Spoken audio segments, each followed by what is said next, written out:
Okay, so now it's time to begin our discussion. The second discussion titled Traffic Six Another Way for Urbanism and Architecture and after COVID-19.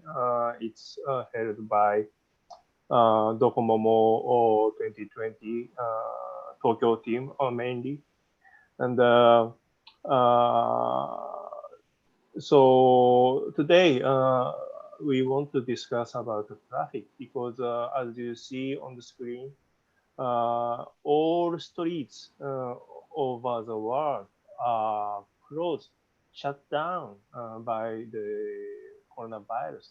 It's amazing. So, uh, in as you know, for example, so now I think you are looking at the picture uh, on February 3rd, 2020 in Wuhan, in China. This is not my picture, but I know this place. And in China, as you know, always crowded, always mess by with a lot of people and cars, but no one there after the coronavirus. So it's uh, uh, after it looks like after World War III in a science fiction movie. So and the traffic is very important for our modern urbanism and architecture, I believe. So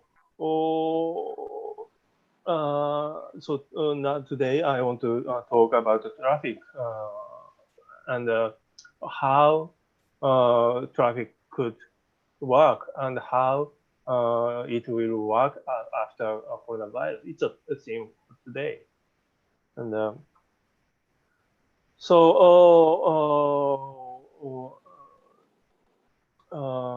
traffic made our city and architecture, I believe, and architecture and city got large and open. And the large and open is a very uh, big essence of modern city and architecture. But the COVID-19 suddenly shut down the traffic. So did we find? So it's a question. My question is, did we find that we couldn't live without the traffic because our city must have depended on the traffic. So if it is closed, our city must die in logically. But we found that we could live without traffic technically. So, and on the other hand, our world suddenly and physically became small and closed. So maybe so all of you stay in home or your town or so very small area because it's shut down and closed. Nobody can get out and come in free. So, but on the other hand, it could work with internet. So it invoked us that we had already known before COVID-19 happened that our office, school, store, theater, and restaurant could exist online. Uh, so today we have a discussion, international discussion online in Zoom. So we can say we have a huge conference room online here. And we can enjoy the movie without going to the movie theater. We can order the uh, uh, Uber Eats online, so everything can work online. So we had already noticed that huge traffic would increase environmental burden also. You know, or whether COVID-19 happened or not, uh, global environment is a very big problem for us, everyone. And now all places over the world are shut down, and no traffic or no big traffic over the world. So it makes the global condition, global environment better, much better than before, because no cars there, no airplanes there, no tourism there. So air and water get clean after so under COVID-19. So maybe so this situation, online and global environment, uh, taught us we to find another way of traffic for our life. But on the other hand, of course, we want physical traffic. We cannot give up physical traffic in and between cities because we are physical existence. Not only economic development, but also global culture require large city. So our city and architecture would continue to require traffic. So it's a contradiction. So we need to find a good way, another way of traffic. It's my question. So and I will show some my study with this uh, coordinate. So I told now I told you so city modern city grown up all cities want to grow up wanted to grow up to large city mega city small city it's a rural area or dying city all vital city are getting large and mostly they want to open itself because um, it's economics require the openness for the city and the openness make culture of a city. So all people, especially young people, want to go to move to big city and open city. But now, under COVID-19, lockdown city, it's large but closed or small and closed. So stay home would mean close and small, and lockdown city under COVID-19 means closed and large. And on the right side of this coordinate, big city, mega city, and open. For example, Brasilia or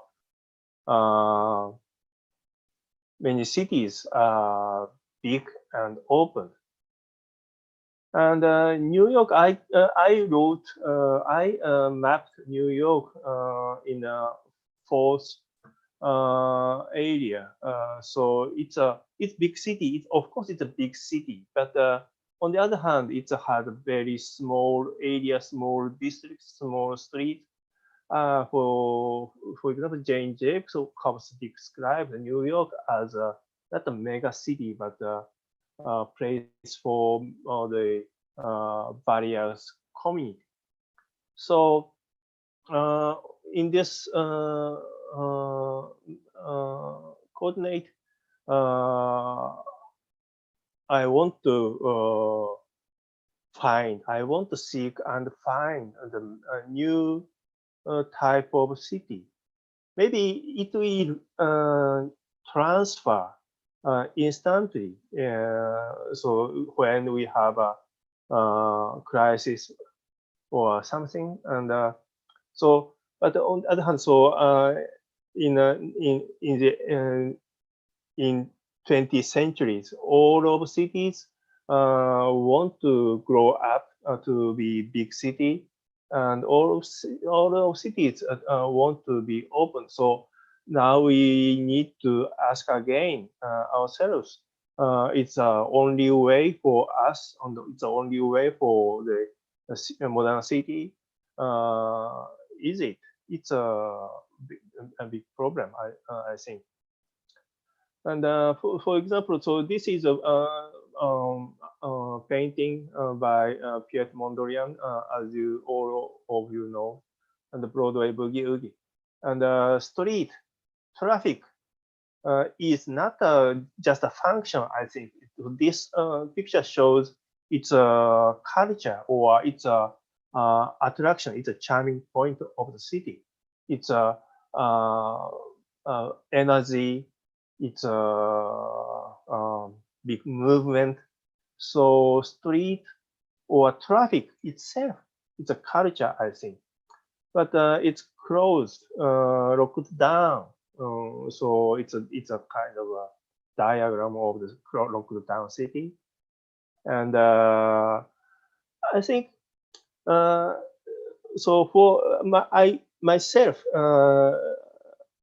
I found so under the COVID-19, I found I have no community that I am belonging in my hometown, because all of you, I um, don't stay in my home usually, but now so stay home time, I found I have no community to belong myself. So, but in this situation, maybe small micro community generated, or micro community are needed. So like this, some of them are grow up, and some communities overlapped, like this, like this. The micro community are generated in grown communities or something. And as you see, this is from circle, in a circle, Vasilikansky. So this is just a overlapped with the Broadway Boogie and circle in the circle, so Kandinsky and Mondrian. And so it's just a study. But I think this kind of study can give us a hint to think about city and after COVID-19. And this is a kind of I'm not sure. This is another collage with Mixomicete art titled Mixomicete. We are destined to meet somebody, but for now we wander in different dimensions and chaos and primordial life by Takashi Murakami. So maybe such kind of network would be needed more, and maybe we have the network already. So this is my presentation and the scheme where we will discuss in. So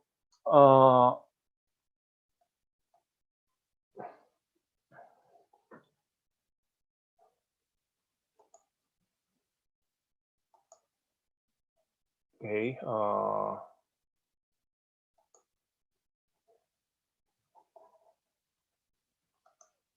Okay.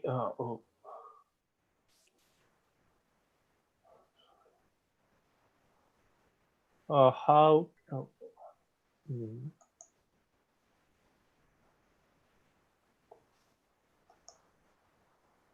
Still,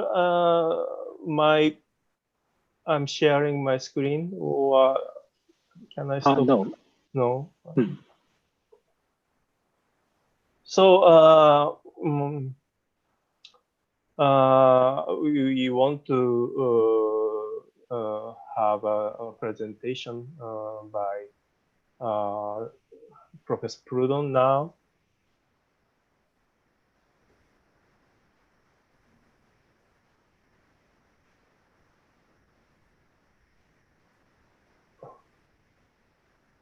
So what screen we are now looking at? So now the Professor Prudon can share your screen now.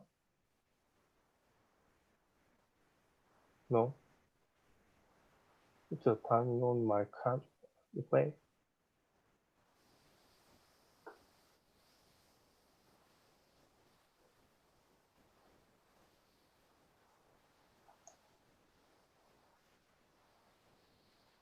So Professor Prudon, can you present your idea about the New York?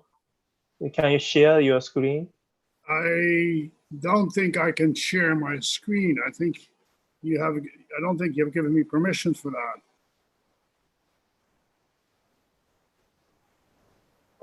I think now you can share the screens. I give you the permission. Okay, then I need to find my presentation because I thought you were going to share the screen. Oh, I see. Can you share your screen? Do you have my presentation to share, or do I? Yeah, Yeah, sure. Yeah, I will prepare. Why don't you do that? That keeps it in one hand. In the meantime, thank you very much for starting out, setting the stage for the discussion. And secondly, thank you for showing Pete Mondrian's Broadway Boogie Woogie, because I feel a certain affinity to him in the sense that I'm also a Dutchman relocated to New York, like Mondrian did in the 1940s. If you see, once my presentation comes on, you can see that what I'm looking at is fairly simple in terms of looking what may or may not happen. And that really looking at New York as a city development, it is really not something that begins really in the discussion as you started out in the earlier emails, talking about Jane Jacobs. I think you need to give me the next slide. Or can I cannot control it, you can?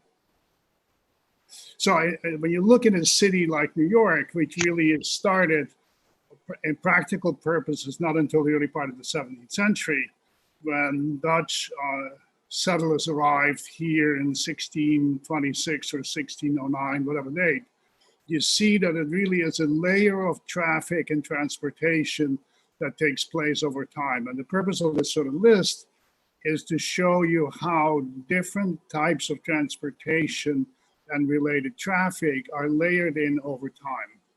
Clearly, the water was the most important part, particularly starting, of course, in the early part of the 17th century, but New York doesn't become a major American port until the second, probably by the middle of the 19th century. So you can see that the evolutionary part in the discussion becomes an interesting part. The next layer of development, and I think when in transportation, we're talking about two types, and I think you alluded to that in your initial discussion, which is that there is the transportation traffic between cities, and then transportation and traffic in the cities. And up until, I would say, the 19th century, transportation in the cities was really not that significant. It was really in connections to the outside. And I think we see at the end of the 19th century in New York, the construction of underground railroads, subways, and to some extent till above ground trolleys. And then development of the subways really ends by the end of the 1930s, early 1940s. So you can see again a layer of public transportation coming into play. The next layer is really the automobile. And the automobile begins to appear, of course, before the World War II, but the major expansion, particularly in New York City and in America, is post-World War II in the 1940s and the 1950s.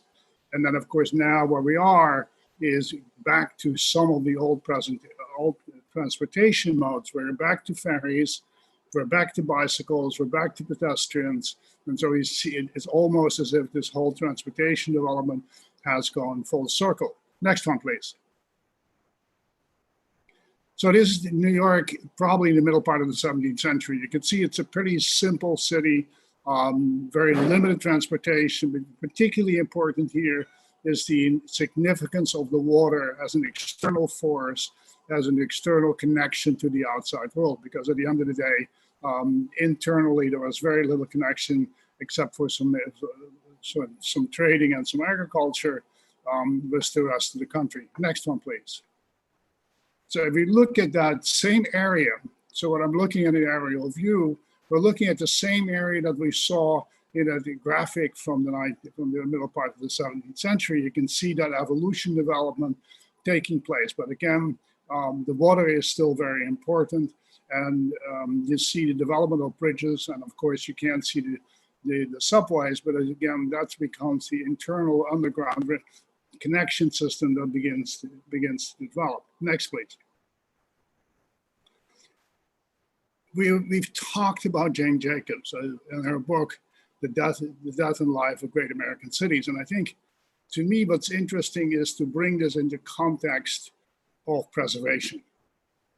And so what I did here is took the cover of Jane Jacobs' book, one of her editions, with a photograph of herself.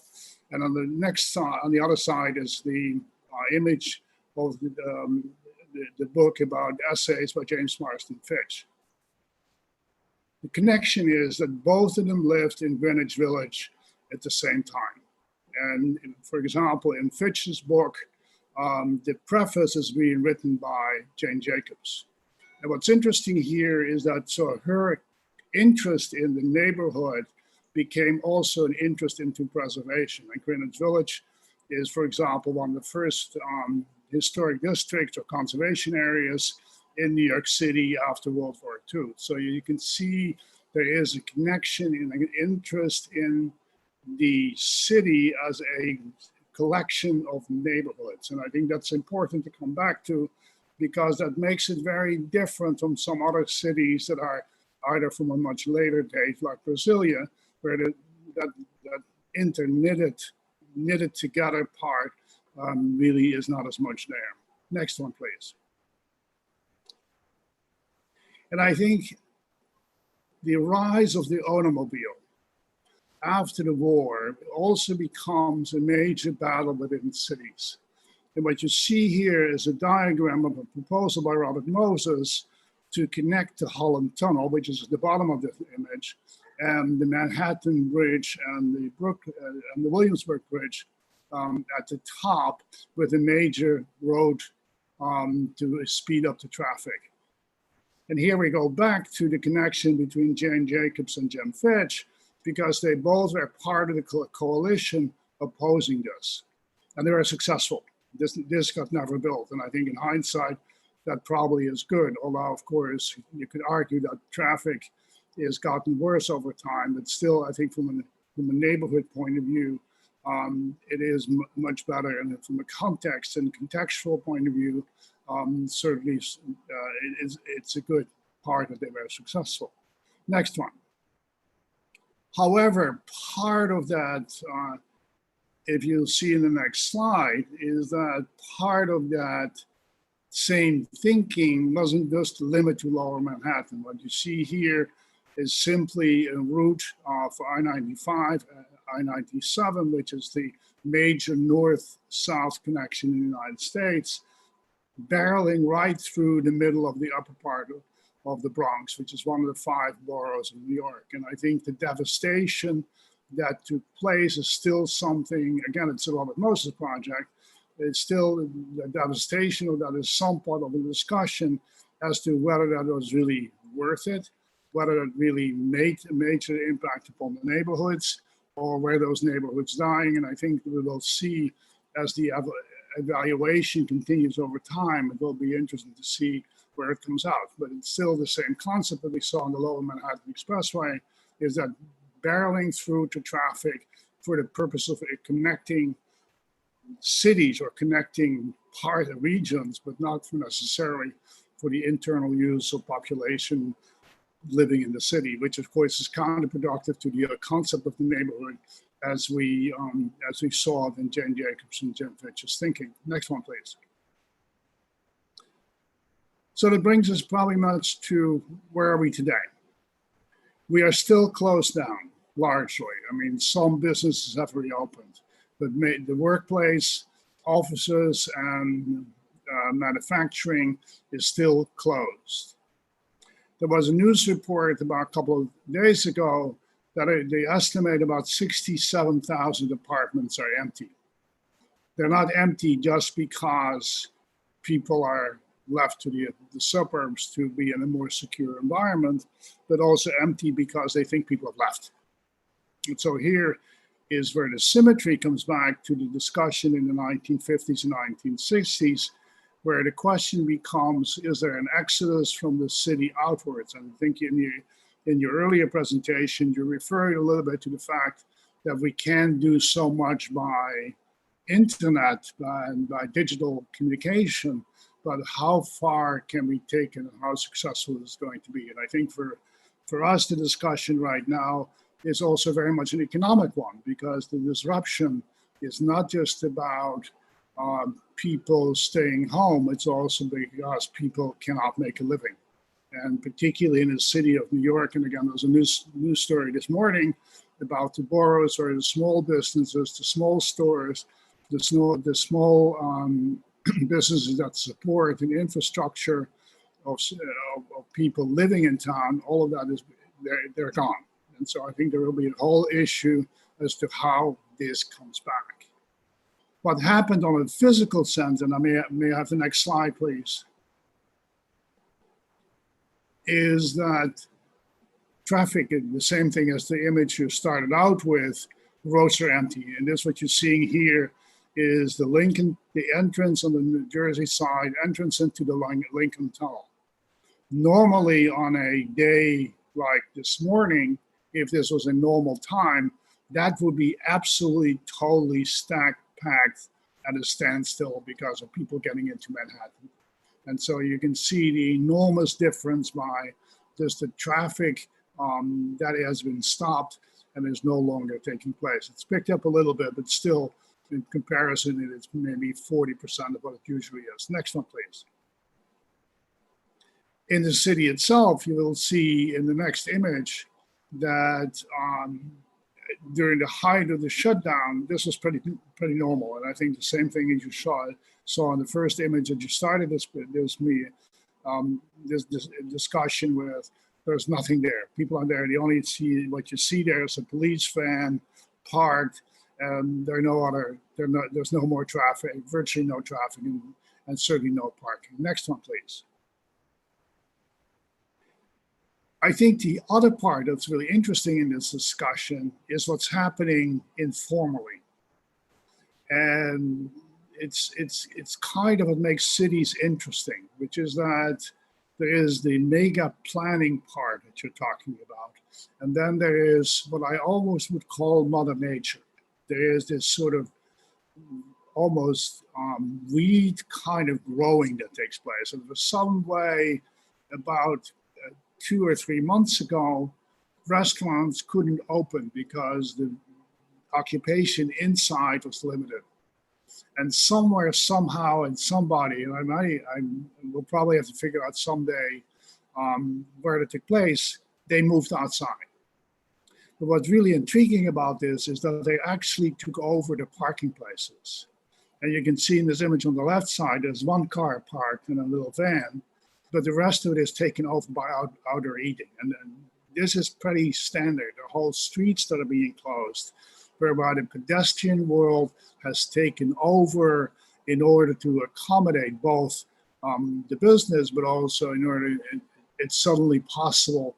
And sitting there is not something that is awful anymore because there is no traffic to go past you. And so really, there's almost like an informal culture, an informal economy is beginning to take place. And I think what to me is intriguing is to see what will happen if we open back up again.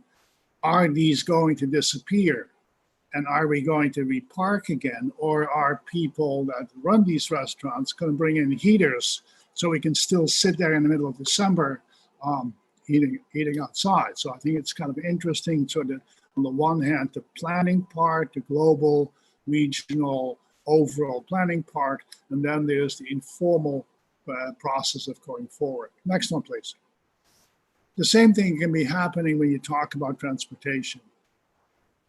And I think what's happened on the transportation end, we have had a bicycle ride share program for some years, but the popularity has, as you can imagine, has catapulted itself into a whole different category. And this is a parking stand at next to Central Park, and you can see there are very few bicycles left because everybody's using it. And so again, the informal economy, the informal culture is taken into a direction, and the challenge will be to see how we manage that process, how much people are getting accustomed to this, and really back to the principles and concepts that Jane Jacobs and Jim Fitch were talking about, how that will be merged with future planning. Next one, please. And I think while we are at Central Park, I'm just showing one of the examples of what the flyers they have, because on the other part, and I think again you referenced to that before in terms of air quality, but it's also in terms of fauna and flora, because I've seen more birds, I've seen more flowers, I've seen more animals in the last couple of months in Central Park, which of course is an urban park, clearly of some size, but certainly in a way that we haven't seen before.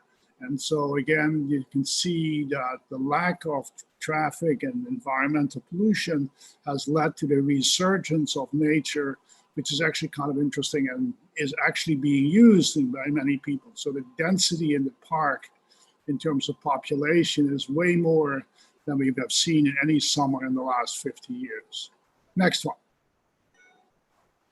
So that brings me to the question. So circling back to the very beginning, in my mind, we are in a time that is not dissimilar to what happened in the 1950s and 1960s. There is some people are leaving. There is some discussion as to what is the economy of a big city going to look like. Because if we look back in the last 50 years, what we have seen is a rise of what I guess what we generally refer to as the creative industries, which is a non-smoke, non-pollution producing economic development that allowed us to come back into the cities. And so the question becomes, if that economy is going to continue, is it because people are going to be in the cities, or are people going to commute to the cities? And if we come back to the commuting part, we're back into the same traffic discussion that we were in the 1960s. And so the question really becomes, what is that economic model going to look like? What is the transportation model going to look like? And again, going back to let's go to the next slide. The quote from Jane Jacobs is really talking about the vibrancies of cities and how do we maintain that? And certainly in a city like New York, where that energy and vibrancy really is enormously important to prosper, is the challenge that's ahead of us. And I'm not sure that we have any idea as to how it is going to evolve, because partially in a New York City context, and I suspect it may not be any different from Tokyo, is that the core of this is also public transportation. It is the bus, it's the subway.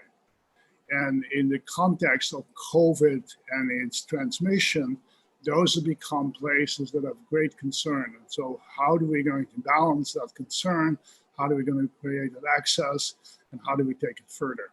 And I think that's the challenge ahead of us. And I'm certainly interested to see what everybody else has to say about that. So thank you very much. Thank you. Thank you very much. It's a very interesting, and maybe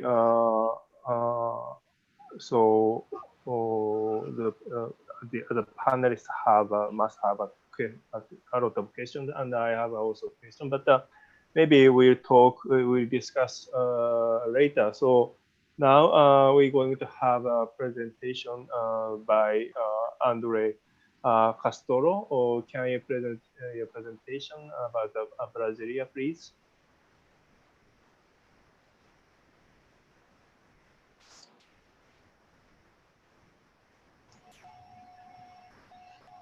Can you? Should I wait for the presentation, or should I put it in my computer here? Okay.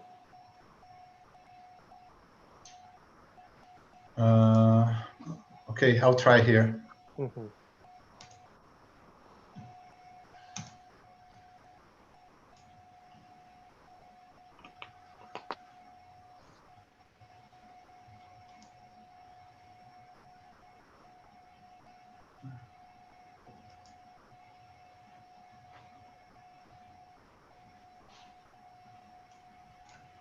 Can you see it?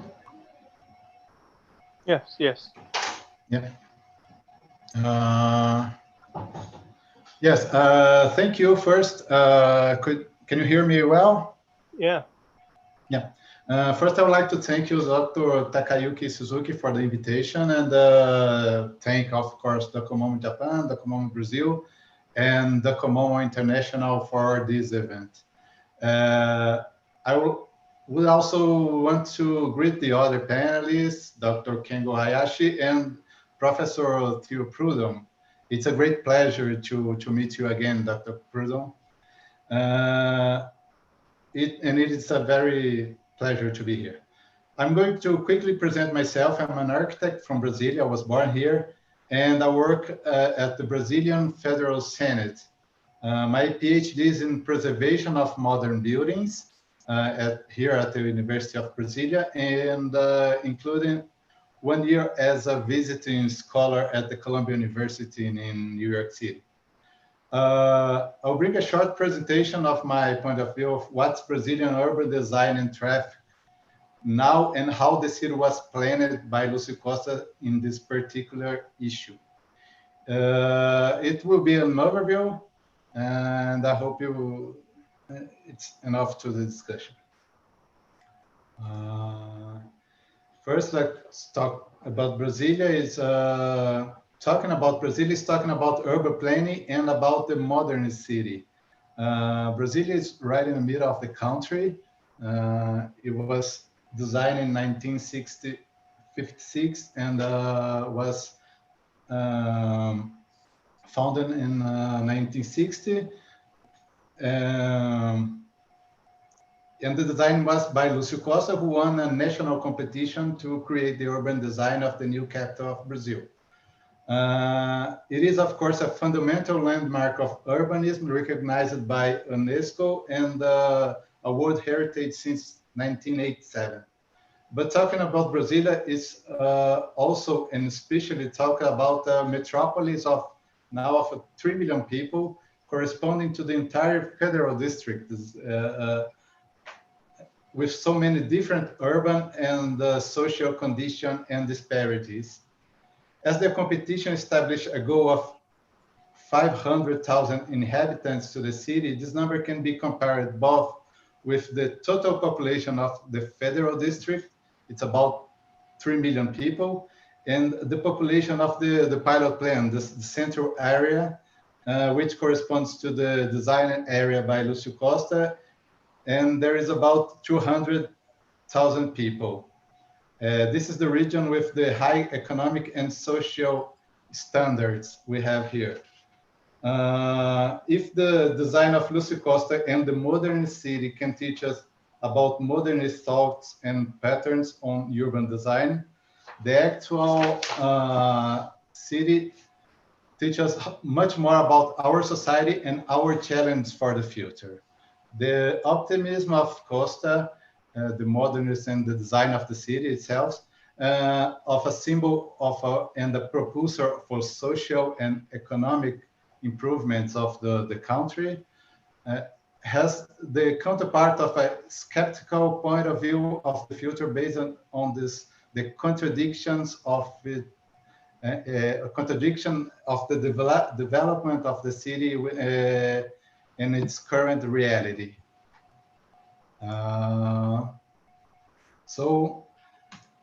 Brazilia's design was born according to Costa of the primary gesture of one who marks or takes possession of a place. It means two axes crossing at right angles. For the Catholics, it's the very sign of the cross. This figure, this conception was determinant for all the urban design. In this vertical axis, it means east-west axis, the civic dimension of the city. In north-south axis, the residential and, let us say, the urban dimension of Brasilia. From this point on, the logics were the logics of the highways. No intersections, local traffic separated from the express traffic, fast lanes and side lanes, clover-shaped turnoffs, different levels of crossings, independent paths for the local pedestrians, traffic like showing the sketch in the right part of the screen. And it results on a linear city structured by two great avenues. The monumental axis, this vertical axis here, and the expressway connecting residential areas with the civic portion of the city, the other axis. And with some chance, the idea and this ideal was constructed and unveiled in 1960, and the actual problems of a real city began just in this time. If in one hand, we didn't have all the population of people who comes to Brasilia, like public servants living in the capital, it means the 500 people or less. In the other hand, around 50, 60,000 people, workers who came for the construction of the city and the buildings were not really welcome in this main area, in this design area. Then some settlements outside the airplane, this airplane figure, were born.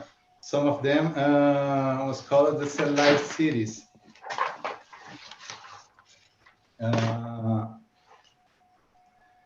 And I'll show now a sequence of maps. This square is the federal district. It means the total territory of the capital.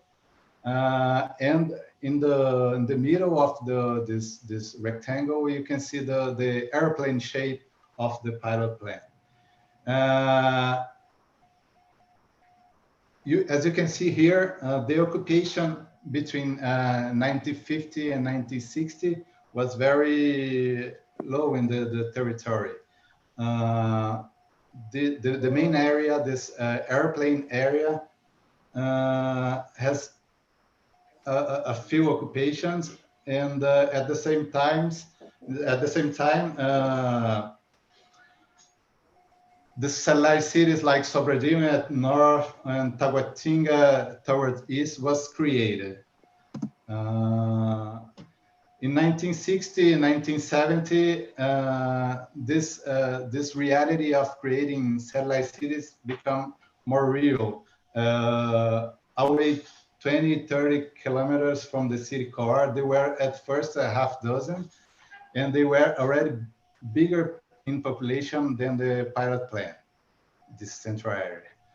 So the traffic originally designed to be contained in this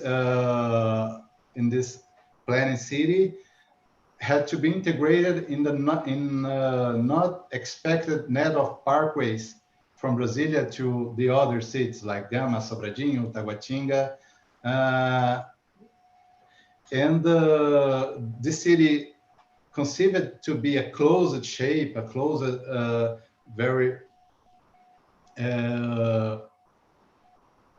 very significant shape, mononuclear, faced reality soon and became an open shape sprawling the territory with a multi-nuclear composition.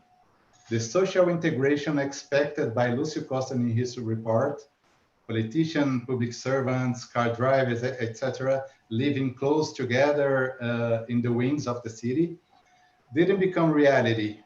Upper middle income class and upper class living in the core, and the lower middle and the lower income class living in these satellite cities.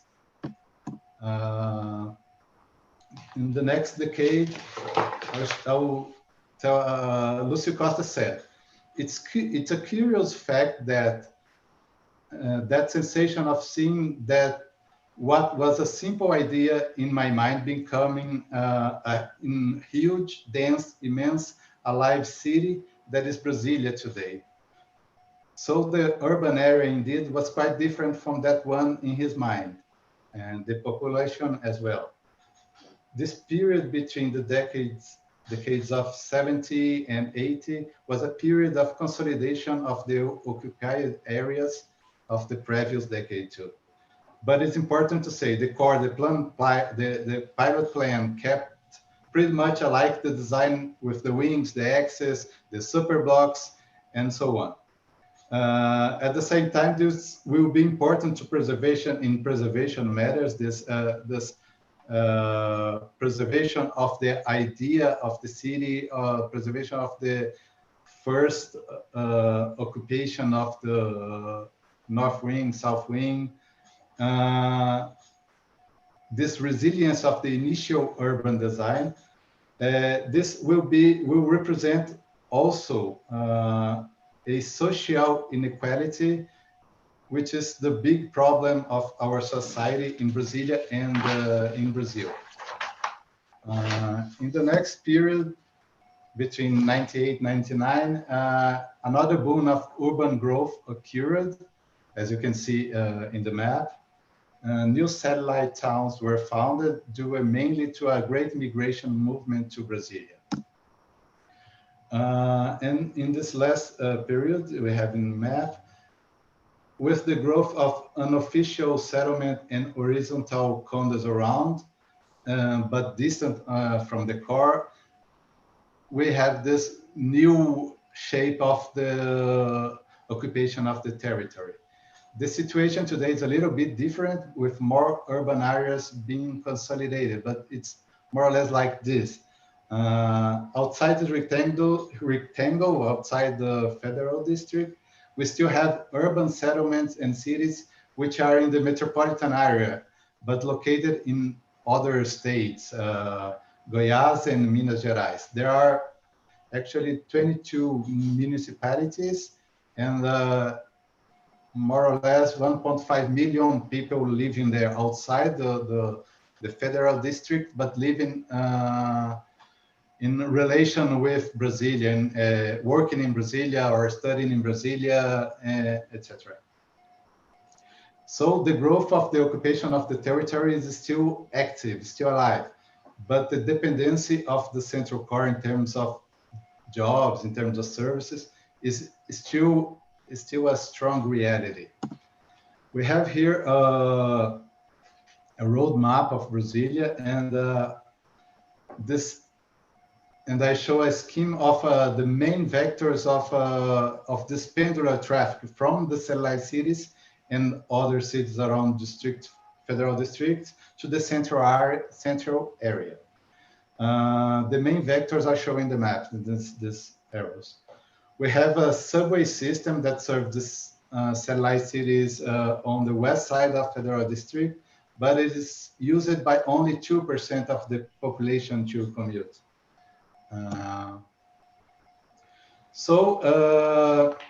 As a synthesis of what we have today, even designed and constructed under the modernism influences, Brasilia can be seen as synthesis of different urban conceptions, as taught by Silvia Fischer and Palazzo. We have a monumental city with the symmetry more like Baroque traditions and the separation of space and buildings which represent the established powers. We also have a linear city with the urban tissue occurring along major axes. And this brings a highway-urban composition with emphasis in the circulation of vehicles and the lack of traditional streets. We have also a central figure corresponding to the initial design, and the area, it is corresponded also to the area of preservation we have today, and the growth by other settlements are away from this core, separated from this core. We have a spatial and social segregation established along these 60 years of existence. We have also this garden city with predominance of green and open areas over the built areas and the low densities and heights of the buildings. And we have also characteristics of the Radiant City by Le Corbusier, with the superblocks and the free areas in the ground level and the separation of pedestrians and vehicular traffics in different levels. The fragmentary territory is a reality and a problem as much as the social spatial segregation. So we have the Lúcio Costa's conception, and we have the reality, a total area of 5,700,000 of square kilometers, a population of more than 3 million people, 1.8 million of vehicles. This means 1.6 people by vehicle. According to the government, people travel almost 30 kilometers in public transportation as average, and spend 1 hour and a half by day on buses or subways or cars. According to the app Move It, between 99 capitals around the world, Brazil is the 4th behind São Paulo, Rio de Janeiro, and Recife in commuting time. This same research said that 47% of the population travel more than 12 kilometers a day commuting. The fact is that we have a pendular traffic from the satellite cities or even more distant places to the central area. But in the central area live only 20,000 people, 20,000 100 people. And we have more than 500,000 jobs here. It means that people come here to work, people come here to study, here to the central area.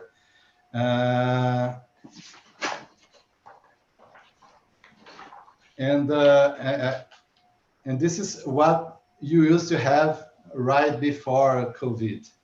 And what changed under COVID-19?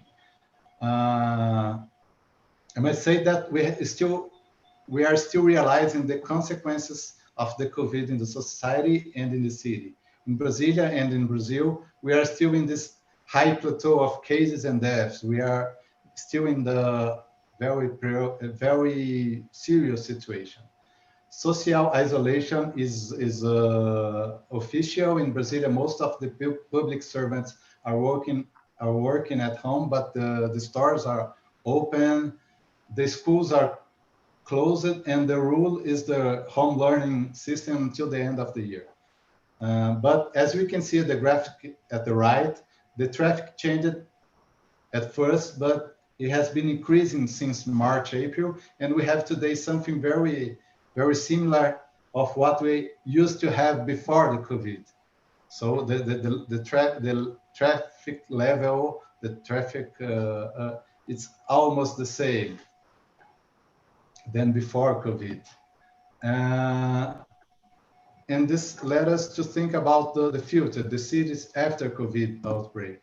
Talking about Brasilia, the fact is I'm a little bit skeptical what change we have from the COVID on, because the city dynamics go on with the same pace as before. New neighborhoods were presented by government with an urban design which is the same of what we have before, like some replications of the Lúcio Costa superblocks with a few changes to adapt to current needs. But inequality and those large distance covered every day, mostly by car and buses, which walk hand in hand, are not being confronted. The contrast of income levels between central areas and peripheric settlements is not being confronted either. In fact, as shown by a study of Sidney Carvalho, it was the urban planning public policies that allowed to, or made possible, the lowest income population moved away from the urban center. Actually, if traffic is a problem, in our case, is also a symptom of a more serious issue: social, spatial segregation, and social and economics inequality. As they are not disconnected, traffic and these other fields, I think it's possible to think about the urban landscape as a morphologic expression of the transformation of the physical space in face of the social or environmental change in one determined space and time as in time. So what I should say is that things maybe is going to change in Brasilia, but if social and economic issues are not being confronted, the change will not be very efficient. But we can put the discussions in the biggest way. What can we think about the future with this outbreak? I believe that we have to think about the best use of existing urban areas, of existing buildings, instead of creating new ones. The more we grow in territory, higher are the different distance we have to cover, even with the technologies and the home working reality. At least for our reality in Brasilia, it is a fact. Circulation of goods, even if not people, still need a human, even if being under Uber or iFood or Seamless, Amazon, etc. And the production of these goods still need people. The commuting is also a problem, and this is a kind of balance between urbanity and mobility. It looks central in this discussion. In the other hand, some principles of modern movement urbanism seem to be valid again. Light, space, and fresh air are commodities we have to deal with. Problem is that, as you can see in Brasilia, is not equally distributed in the population. The richer you are, more light, more space, and more fresh air you seem to have. The poorer you're allowed to have only places with less urban and architectural qualities. And this huge humanitarian problem we are facing should teach us something. But I'm quite skeptical about the real improvement we will have post-COVID. Brasilia should show some good solutions, but they will be good only if allowed to more people, only if more extent.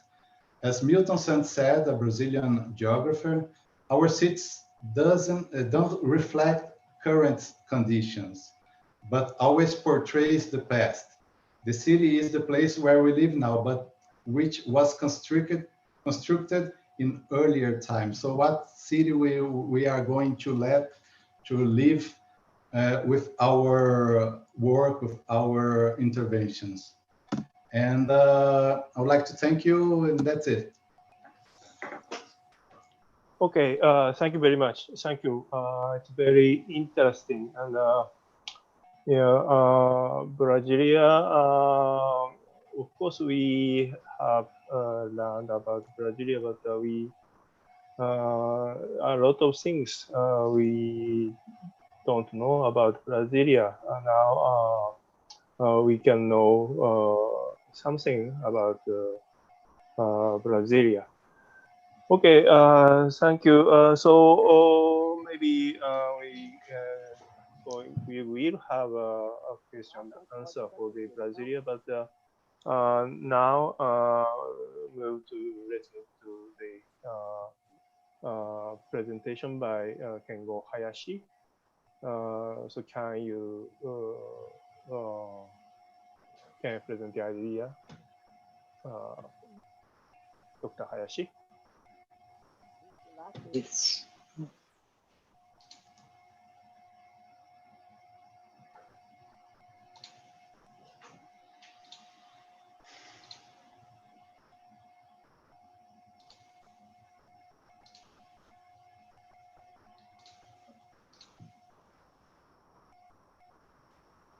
Okay, thank you very much. My name is Kengo Hayashi from the University of Tokyo. So I'm one of the members of the organizing committee of the Docomomo 2020 in Tokyo. And today, so Professor Suzuki asked me to give an overview of presentations. So, but that's not easy to do for me. So I've decided to come up with some questions to proceed with the discussion afterwards. So today's topic is traffic. And COVID-19 restricted our usual traffic. And as a result, modern cities were severely damaged. However, this situation is also a good opportunity to think about what cities need when traffic is restricted. In other words, there is something for us to learn from New York, Brasilia, or any modern city under the COVID-19.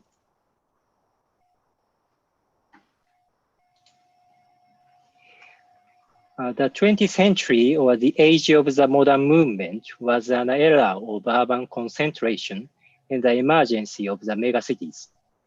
So this graph shows the population trend of 16 districts in Japan, including the 4 major metropolitan regions, such as the Tokyo metropolitan area. And you can see that in the 19th century, the population was not so concentrated in the Tokyo metropolitan area. So however, around the 1920s, the population of the Tokyo metropolitan area began to increase rapidly. The population of Tokyo was overwhelmingly larger than that of the rural areas. So this concentration of population in cities in the 20th century was a global phenomenon. In order to properly manage a growing city, urban planning also developed from the early 20th century. And I believe that the Athene Charter is the most influential idea in urban planning.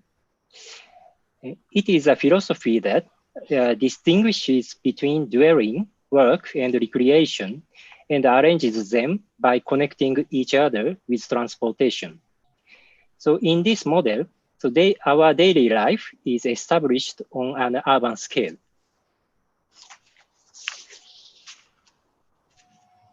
So, however, the stay-home policy restricted this transportation.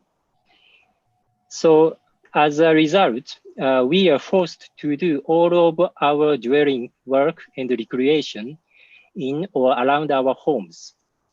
So, in other words, the design of homes and neighborhoods in each city was certainly tested to see if they could adapt to this situation, and the traffic restrictions caused by COVID-19 highlights the characteristics of the neighborhood design that the city had developed. So I would like to ask whether New York City and the home and the neighborhood design in New York City and Brasilia were able to adapt to it, and if any problems or successes occur, so what are the reasons in each cities? So I would like to discuss about it after my presentation with the 2 presenters. And there are some specific reasons to ask why I ask this question for New York and Brasilia. For example, one of the most important neighborhood design concepts is the neighborhood unit. And this was proposed by Clarence Perry based on his research in New York. And additionally, in New York, there was a famous fight between Robert Moses and Jane Jacobs in the 1950s and 60s. And as Professor Prudhomme mentioned today, so Jacobs' movement was opposition to the new road construction at Greenwich Village. So in other words, it was a conflict about whether to put traffic or neighborhoods first. So since New York has such a historically high level of awareness towards neighborhoods, So I want to ask how neighborhoods in New York worked under the COVID-19. On the other hand, Brasilia is a planned city. However, it is said that the residential area in Brasilia was designed also based on the neighborhood unit. So this picture shows the space which looks like suitable for dwelling and recreation. So has this space functioned well in a situation where telework has become the daily activity under the COVID-19?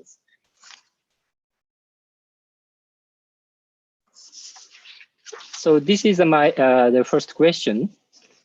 So have home and the neighborhood in your city, so New York or Brasilia, can adapt it and everyday life with traffic restriction? And if any problems or successful examples, so what are the reasons? And I would like to ask another question in relation to this. So it is, how does the stay home experience differ from one place to another within your city? It is a question related to the diversity of urban space. So these figures shows the three-dimensional maps of urban population density per square kilometer for New York, Tokyo, and Los Angeles. So you can see that the distribution of population density in each city is quite different. And even within the same city, so the distribution of the population is very different. So for example, the neighborhood of central Manhattan and the suburbs of the New York are likely to be very different, like in the left pictures. So is there any differences in the stay-home experience between these places? So maybe we can talk about the differences or diversities of the experience of the stay-home in each cities. And this is the population density of Brasilia. So here is the area planned by Lucio Costa.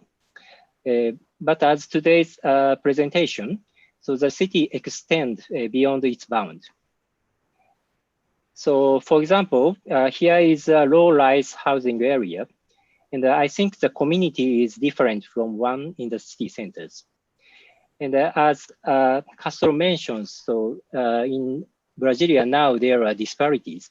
And usually to make function to make the Brasilia function, so they should be commute from suburbs to the city centers.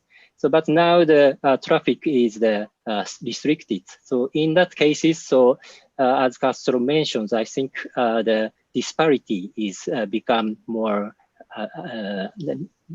appear more rather than before. So I guess that's, so I would like to discuss that kind of situation happen or not.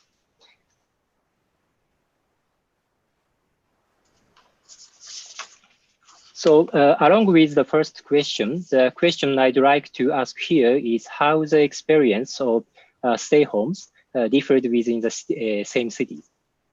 So I think transportation and the neighborhood design are two issues that should be considered as a set of questions for urban resilience.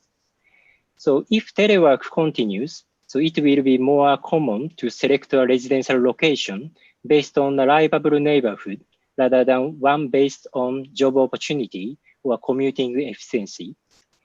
So the answers to these questions will help us to think about what kind of neighborhoods should we build with what mobility tools. So the modern city under COVID-19 will be the perfect opportunity to think about that. So this is overview, my overview for these two questions. So thank you very much. Okay, thank you. Thank you, Dr. Hayashi. Yeah, it's a very good and essential question, I think. And yeah, I myself, I want to ask these questions to the panelists. So first, Theodore, can you answer for this question yeah, about New York?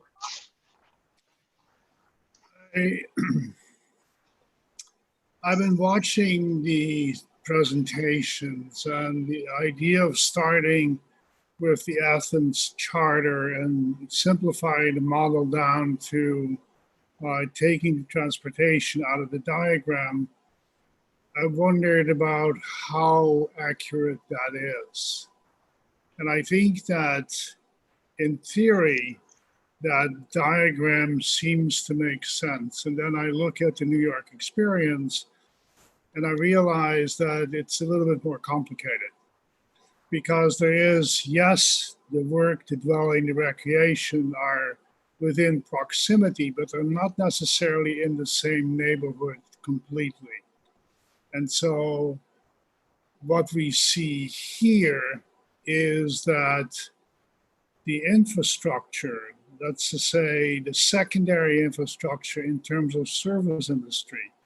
And I think I mentioned at the very beginning that what we see is that lots of the small businesses, be they restaurants or shoe shops or dry cleaners or whatever we need to maintain our normal operating lives, they seem to have disappeared or seem to have closed down much more rapidly than anything else. And I think part of the discussion is therefore an economic one. And I know that sounds typically American, but think about it. That the service industry, and I think Andre referred to a little bit in that when he's talking about Brasilia, that people are traveling, I think you said 30 kilometers or something like that, to come to town. And so that actually, I think that in my mind, the discussion is urban transportation. It's not in transportation in general. It's the transportation within a city, within its neighborhoods, or in the neighborhoods itself. And so that the presumption is that work is taking place within the neighborhood, within the apartment, or maybe within that office itself. And I think so far, that is the model that, yes, that seems to emerge, but it also means that still the supply of services and the growth of an organization like Amazon is the result of the fact that still the service industry, which makes all of this possible, still has to function. And a lot of the people that provide that service still are traveling.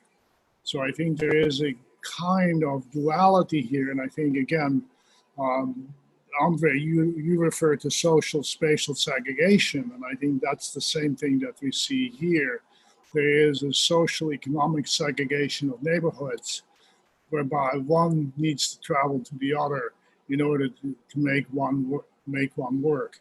And I think that's a dilemma that I think we haven't really resolved, and I'm not quite sure where that's going because there are two consequences. One is that therefore public transportation becomes increasingly important in that model, which means that the trust and confidence people have in that model becomes really critical for the success of that model. And the second part is if therefore it becomes more transportation on an individual basis, then does that mean we're going to have more car traffic, which of course is counterproductive to the whole discussion to begin with. So I think there is in my mind, still an unresolvedness about the abstraction of the model once you apply it to reality. And I'm just looking at my neighborhood I live in. I live on the Upper West Side. And I can tell you that probably about a third of the retail is out of business. It's closed, boarded up, and will probably never come back. And if this continues, that will probably get worse. And even the larger chain stores are pulling out, which means that the social fabric and the social functioning of the neighborhood begins to change. And therefore, looking at that infrastructure, not just at a physical infrastructure, but on the social infrastructure, will really be critical to see how this all works out and how this becomes successful. I'm sorry, I don't have any answers, but because I think we're on the cusp of transition. And the challenge that we all face, and we're all speculating of, are we going back to something that looks like the old normal closely, or are we going to a model that's completely different? And what are the parameters for that model? And I don't think we know. Thank you very much. So I was interested in the informal street shop, which you show today. So I think that the reason of that kind of activity happens is the community is well developed before COVID-19 happened. So I think so. New York has the how to say so. Jacob's traditions to not only to develop that big infrastructure, but also there is a tradition to try to keep the neighborhoods and communities. So I think New York is one of the New York's potential is that kind of tradition. So of the Jacob's activities. So do you think do you agree with this, or it's more complicated? I think the answer is that yes, there is a tradition of neighborhoods, certainly, well, actually well before Jane Jacobs. I think Jane Jacobs just made it visible, I guess is the best way to put it. And I think the neighborhoods exist, and the reasons for the neighborhoods are partially geographic. I mean, again, the geography of a town like New York, with its water, its boroughs, and its topography is part of that. But I think it's also part of social ethnic developments.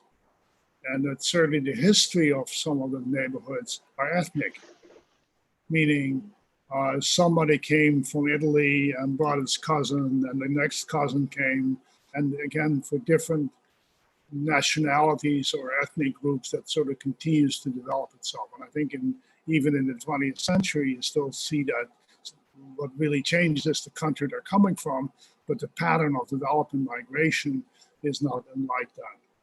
What it leads to is a process of social, again, I'm using Andre's word, social spatial segregation. That segregation is also partially economic.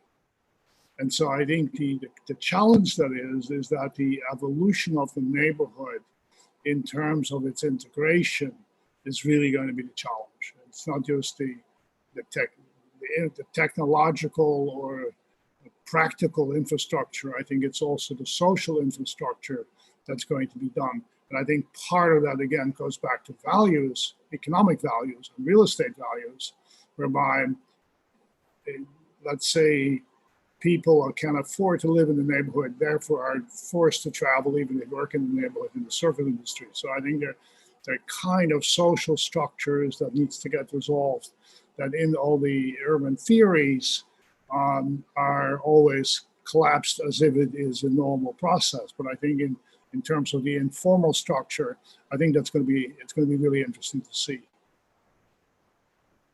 I mean, just an example, speculation is that the prices of individual houses outside New York City has been rising because people are moving out.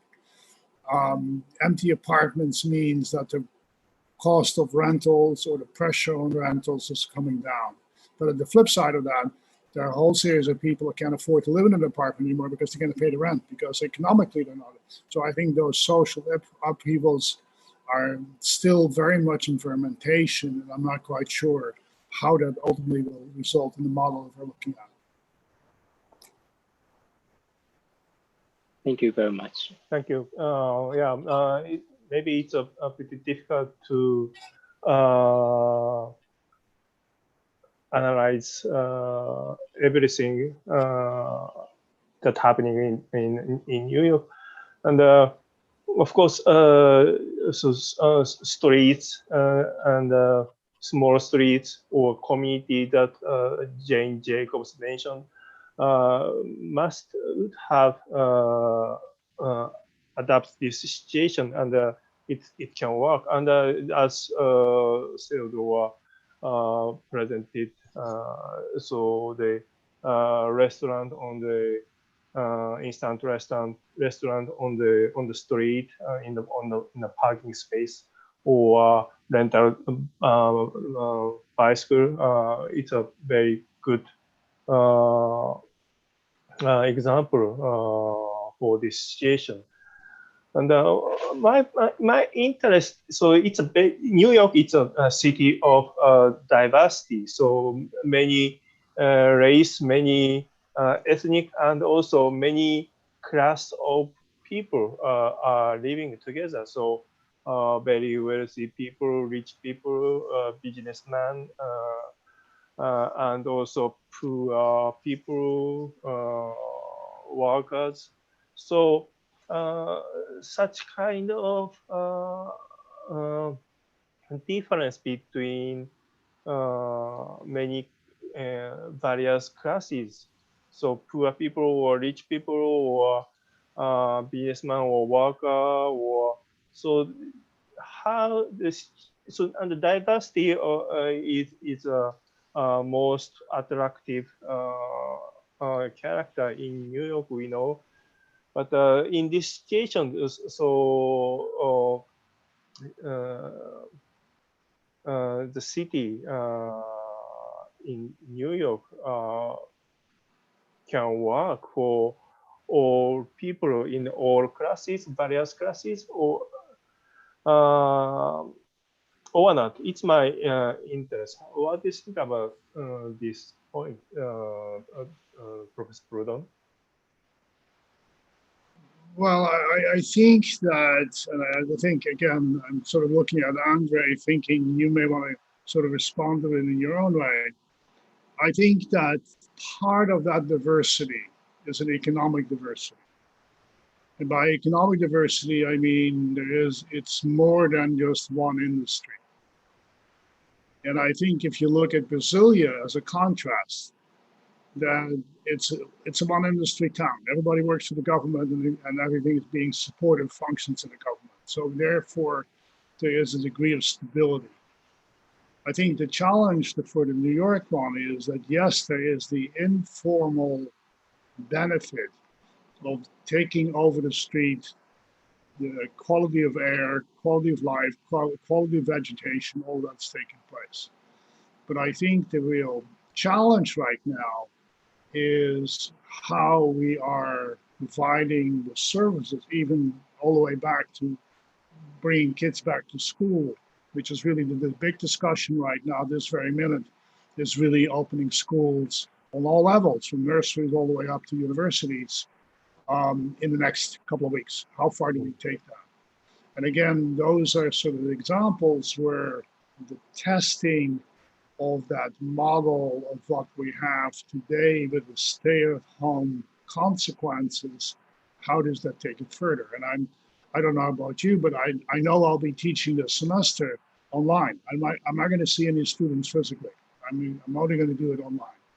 And so therefore, whatever you may think of that experience as an intellectual exercise and effectiveness, that is a possibility. But some of the other disciplines or some of the other professions or businesses cannot do this.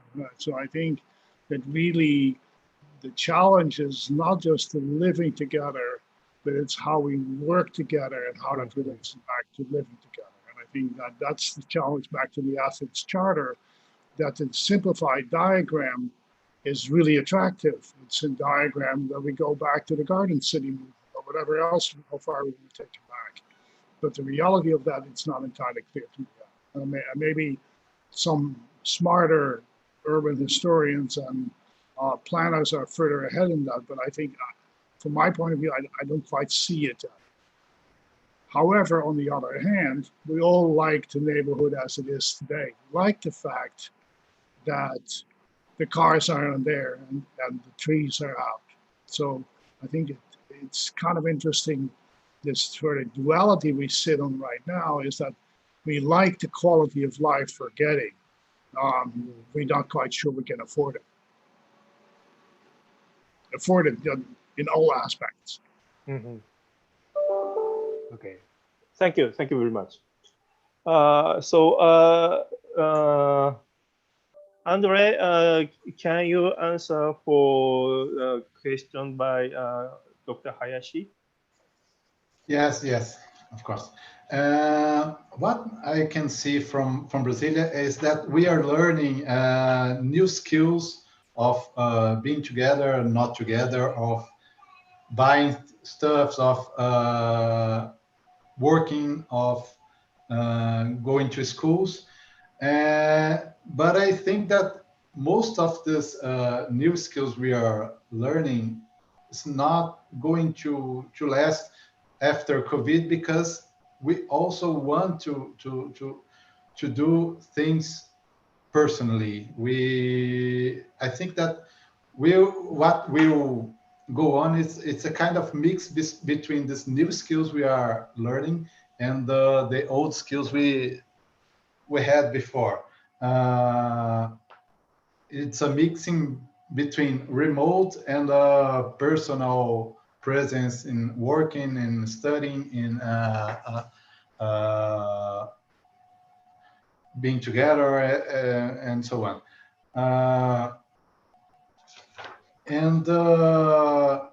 I think that the Brasilia case, it's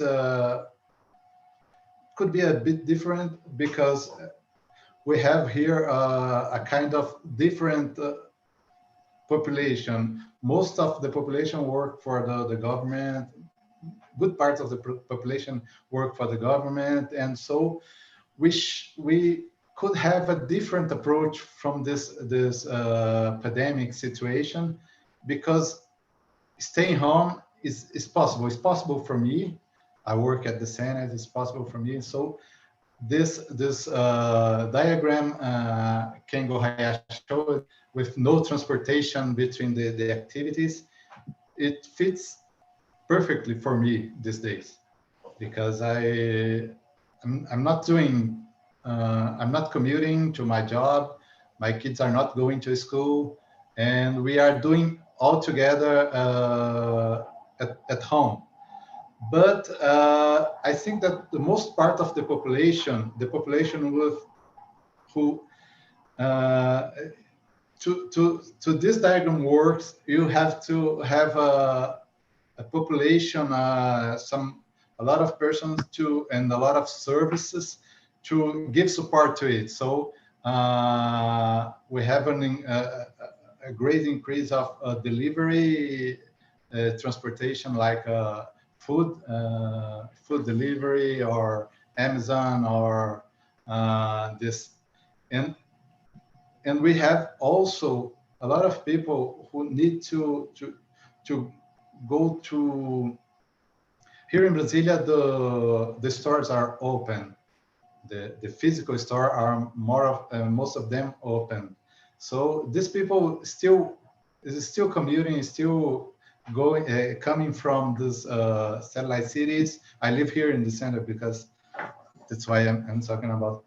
And this is our reality. I think that this diagram, it's perfect, but it's not comprehensive to all the society. We still need transportation. We still need traffic.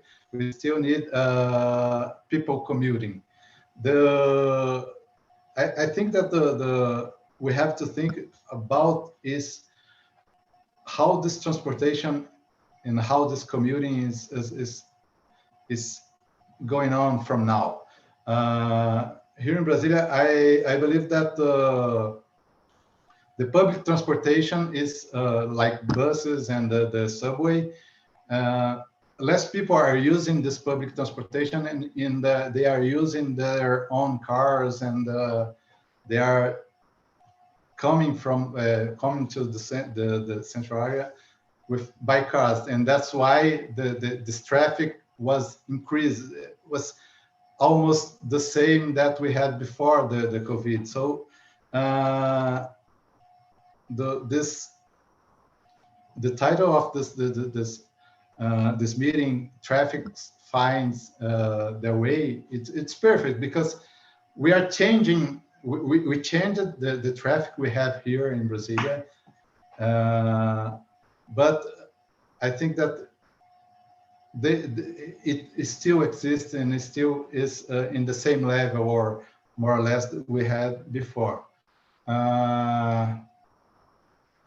are different neighborhoods here in Brasilia. In the central area where I live, it's kind of comfortable to face this situation because we have some great big areas. We are living like we're living in a park because we have free areas to use right side of our house, so it's possible to get out and not having a lot of people to in the same place.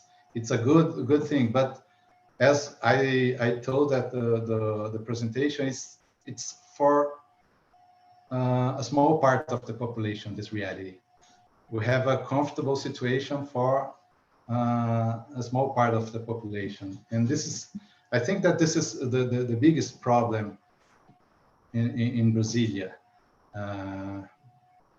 The inequality and the disparities are sharper than or look sharper than they are before in this new situation, in this difficult situation. So the cases are increasing in the low-income neighborhoods, and they are more stable in the high-income neighborhoods or the middle-high income neighborhoods. So we have these disparities that we have to face if we want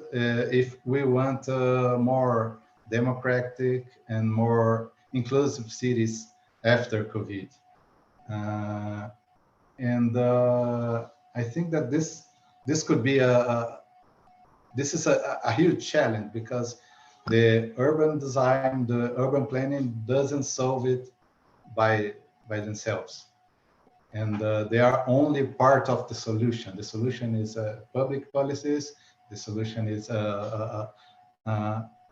about public policies that foster this social equality. And we are here in Brazil. We are in a situation that this is not a goal for the government. It's a different. There are different points of view, and this is why I'm skeptical about how we will live the situation, and how we will be our future post-COVID in the next years.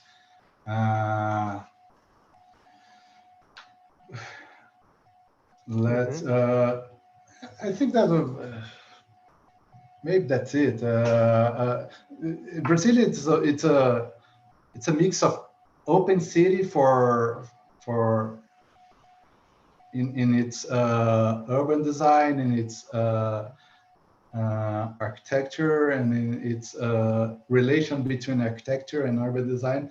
But this good part of Brazil is closed for most of the population. It's socially closed for the most of the population. They are not the peripheric areas, the suburban areas follows another urban design different than ours here. It's like the picture Kengo Hayashi put us of Ceilândia is a satellite city. It's a situation an urban situation that turns more difficult to do. For example, this social isolation that is easier for me in this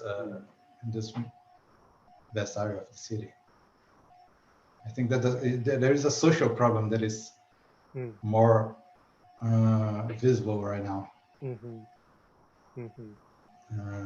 Okay. I think that. I see.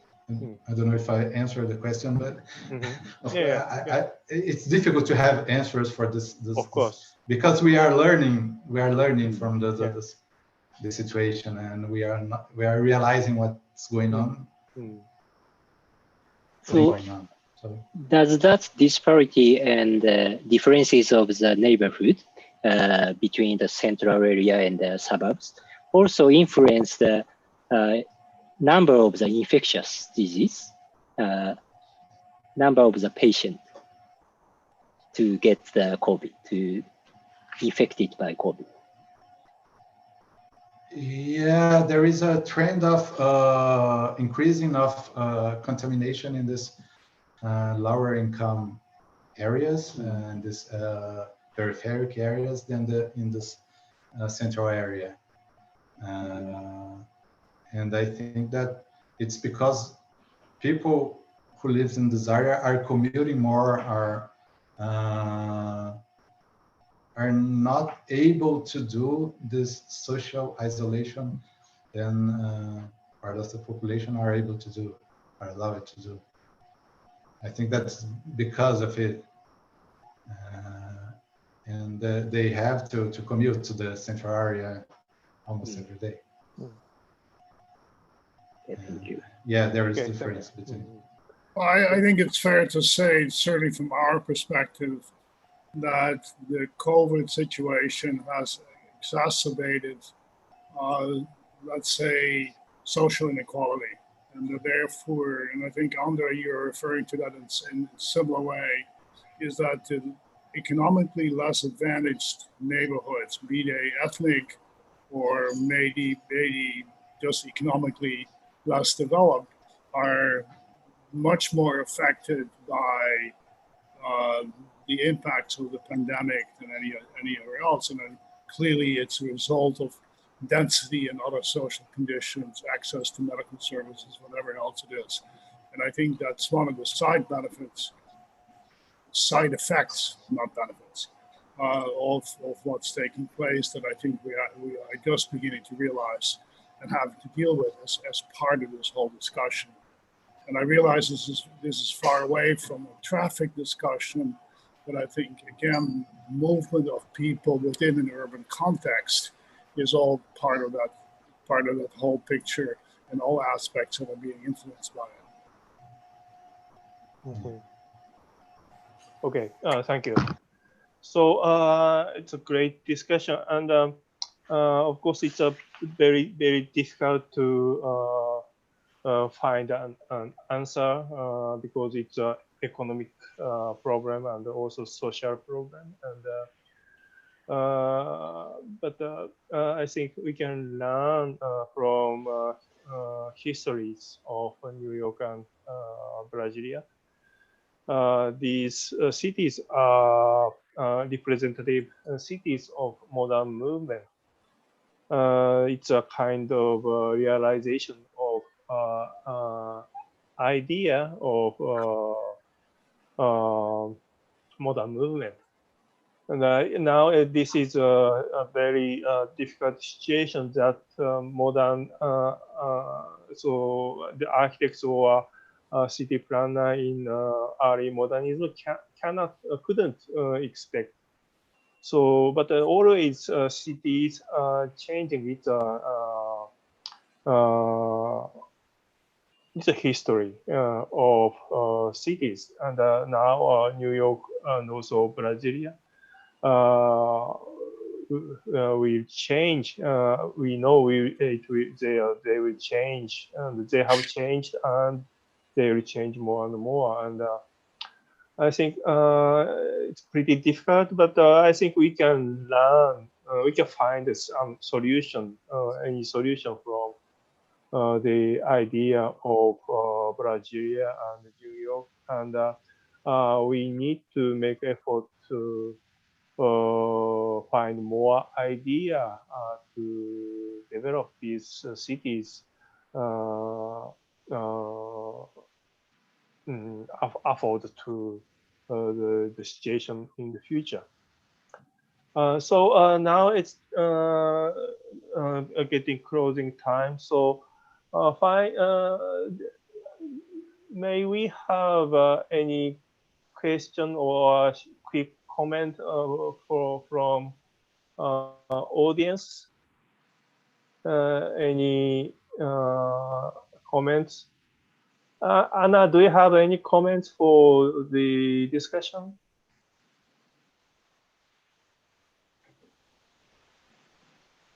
Oh, okay. May I? Hello.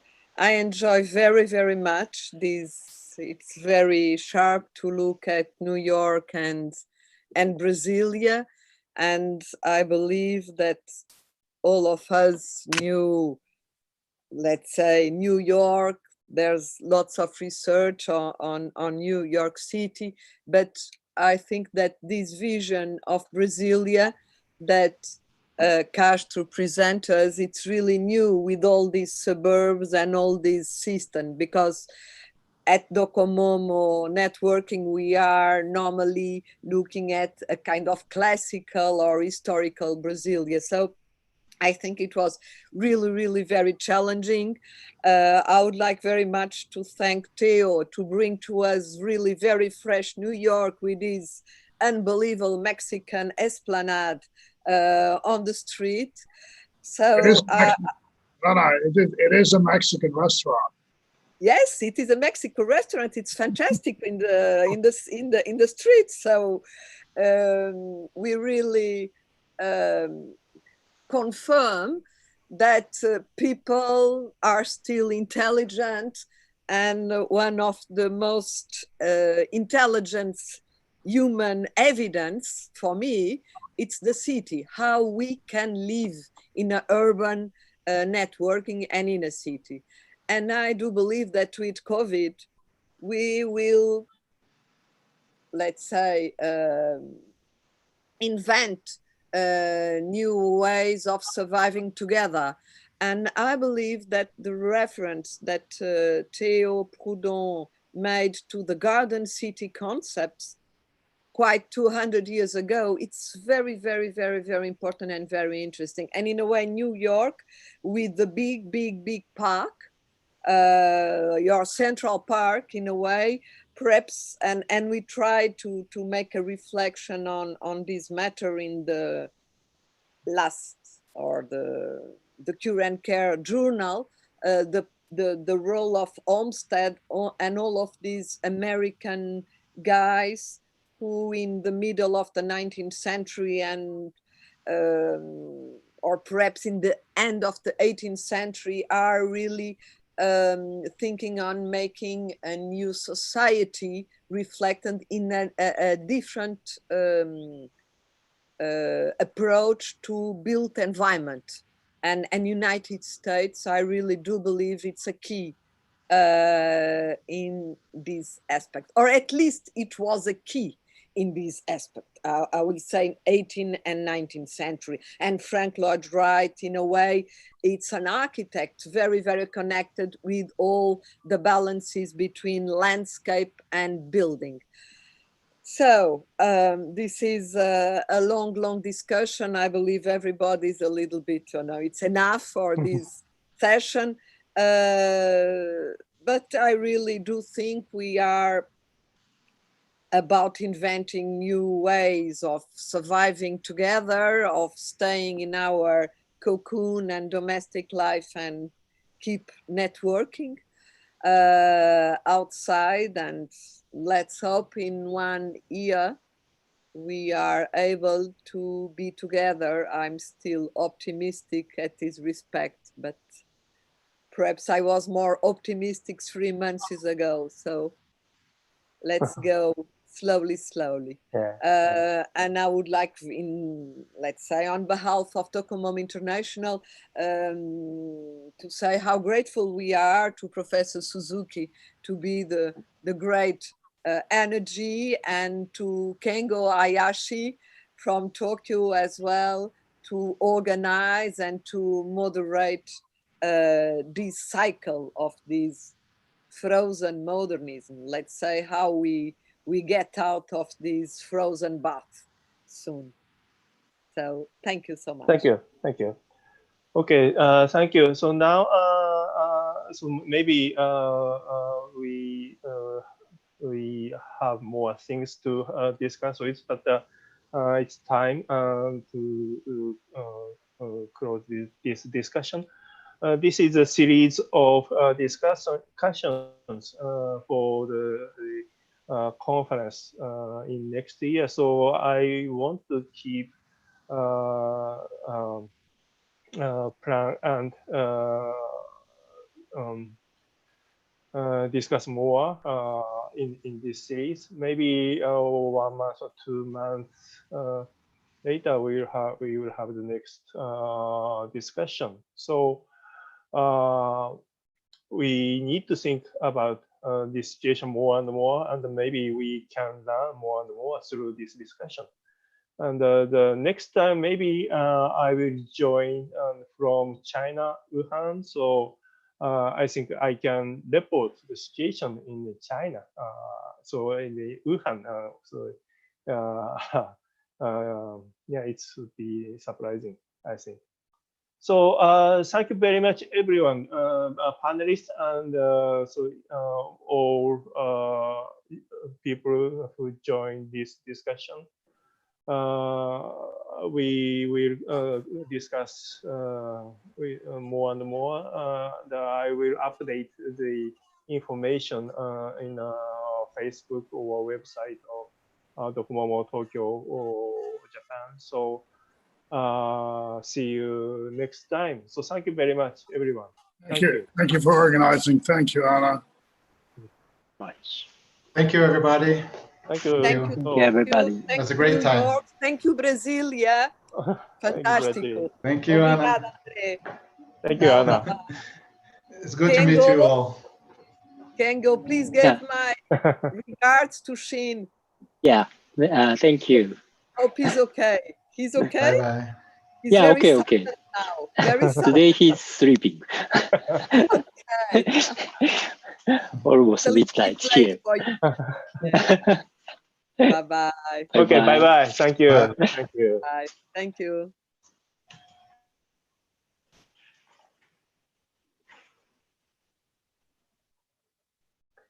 皆さんありがとうございました。はい。